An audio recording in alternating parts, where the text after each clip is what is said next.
So guys, foreign body aspiration, तो swallowing and aspiration of foreign body into air passage में main stem bronchus और global bronchus.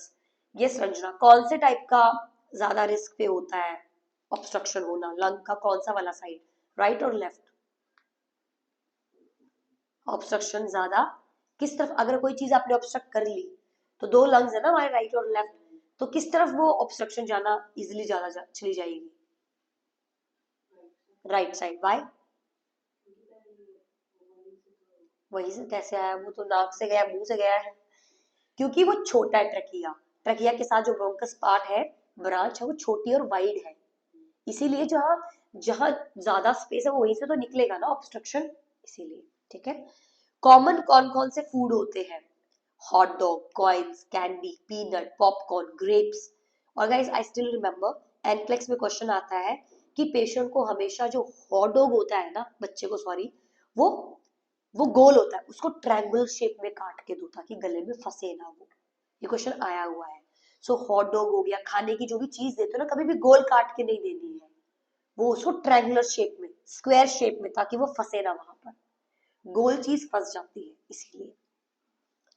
So hot dog, coin, candy, peanuts. और मेरे जो दादी सास है ना, वो हमेशा बात बताते रहते हैं, उसके सेब का छिलका फंस गया, उस बच्चे के गले में ये फंस गया, मुझे गाइड करने के लिए, मुझे थोड़ा सा मोटिवेट करने के लिए कि मैं अपने सन के साथ ऐसा कुछ नहीं करूं, तो जस्ट फॉर गाइडेंस, क्योंकि चीजें लिटरली होती है। और इन केस अगर गाइस ये हो गया तो अब क्या करें? सो फर्स्ट डिग्री ऑब्स्ट्रक्शन का मतलब है the obstruction allows passage of air, हवा पास कर पा रही है बट फिर भी कुछ ऑब्स्ट्रक्ट है, पर वो सांस ले पा रहा है। Next, second degree, inspiration and expiration, inspire तो कर पा रहा है बट एक्सपायर नहीं कर पा रहा है, that is the second degree problem. Third, complete brokerage, complete.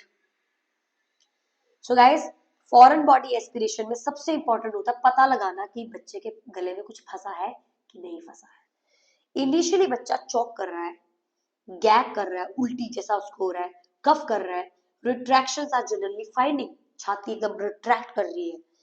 If the condition version, अगर और भी बुरी हो जाती है तो बच्चा नीला पड़ जाएगा, मे अकर। लेरिंजियोट्रैकियल ऑब्स्ट्रक्शन में बच्चा डिज्निया, स्टाइडर, कफ, हॉर्सनेस, ये चीजें देखने को मिलेगी लेरिंक्स में। ओके। ब्रोंकियल, थोड़ा नीचे अगर मैं आ जाऊं तो प्रॉक्सिमल कफ, डिज्निया, असमेटिकल ब्रेथ साउंड्स। और नीचे आ जाऊं, इफ एनी ऑब्स्ट्रक्शन प्रोग्रेसेस तो unconscious, asphyxia may occur. Distress children can not speak, become cyanotic and collapse. तो ध्यान रखें, larynx, bronchial, deep bronchial and collapse. So foreign body को अब कैसे बाहर निकालें? Lower airway obstruction is less urgent. Lower airway obstruction जो है वो लेस अर्जेंट है, क्योंकि दो लंग्स है, एक में ऑब्स्ट्रक्शन हुई, एक काम कर रहा है, इसलिए वो इतना अर्जेंट नहीं है। लोअर। ओके। ब्रोंकोस्कोपी करके उस पर्टिकुलर पार्ट को आप निकाल के फेंक दोगे, क्योंकि म्यूकस में वो मिक्स हो जाएगा। लेकिन अगर अपर रेस्पिरेटरी ट्रैक ऑब्स्ट्रक्शन है तो नीचे के लंग्स को बिल्कुल ऑक्सीजन नहीं मिलने वाली है, इमीडिएटली रिमूव करना पड़ेगा। 5 back blows, 5 back blows, 5 chest thrust alternately in children younger than 1 year of age. 1 साल से कम के बच्चे जो होते हैं, 5 चेस्ट ब्लो और 5 थ्रस्ट, फिर 5 चेस्ट ब्लो, फिर 5 थ्रस्ट, फिर 5 चेस्ट ब्लो, फिर 5, अल्टरनेटिवली करना होता है। तो ये जो आप देख पा रहे हो, this is the 5 chest blows, back side से।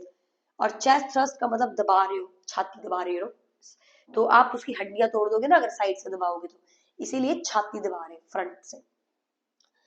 अगर बच्चा थोड़ा सा बड़ा है तो बैक ब्लो कैसे दे रहे हैं हम? Place your arm across the child chest. तो जो चेस्ट है वहां पे आपने बाजू, जैसे आप देख सकते हैं इस पिक्चर में, जो उसकी चेस्ट है वहां पर आप क्या कर रहे हैं? बाजू लगा रहे हो। ओके, ये ब्लोज है, सॉरी ब्लो तो ये है हमारे, पर दोनों में छाती में ही लगाना है। So place your arm across the chest Bend the child forward and deliver up to 5 first firm blow between the shoulder blades. तो shoulder blades के बीच में पीछे आपने blow देने 5 blow. Okay. Then abdominal thrust. आप क्या करेंगे, पीछे जाएंगे बच्चे के और प्लेस योर फिस्ट, मुट्ठी बनाकर just above the belly button के थोड़ा सा ऊपर पुश लगाना है, पुश करना है. Give up to 5 quick inward upward thrust. अंदर बाहर थर्स्ट देने हैं पेशेंट को.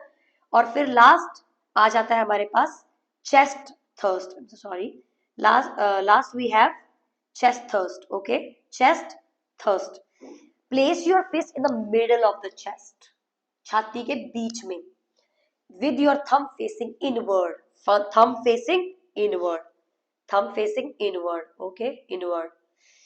And place your other hand over your first fist like this and give up 5 chest thrust. 1 2 3 4 5 by pulling straight back, पीछे की तरफ, like this.